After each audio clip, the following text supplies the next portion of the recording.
It was with my boyfriend, and I thought that I was in a safe situation, just because, you think you can trust that person, but so yeah, I said no, and he didn't stop, so yeah.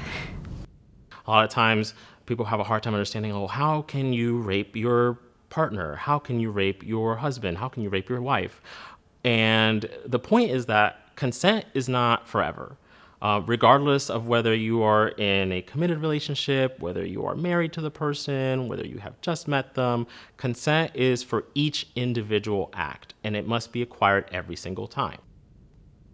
We ended up hanging out at the pool, doing some very heavy drinking, which is, I don't know, it's what we did. I wouldn't say that it was anything wrong or I shouldn't have done something.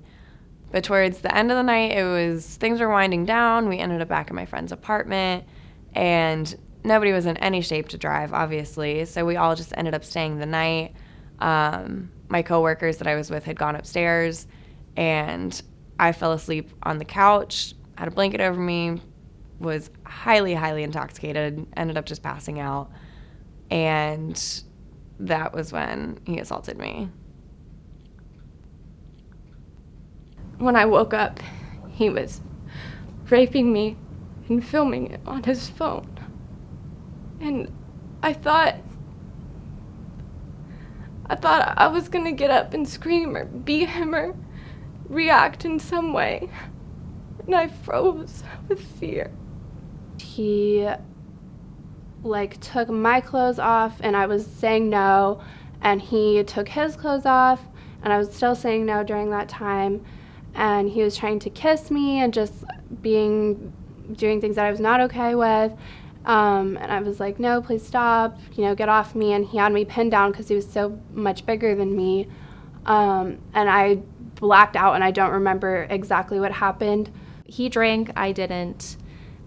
He smoked, I didn't. But when we got back to his house, it was pretty normal. We just went into his room.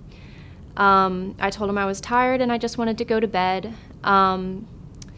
And then we got into bed and he got on top of me and I said, no, I don't want that.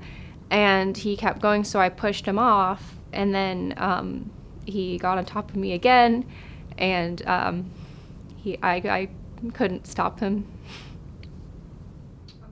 It was one of those things where I had been drinking so much that it was like my eyes were open, but I couldn't see and I couldn't move. And I just felt this heavy weight on top of me, but my brain couldn't really process what was going on.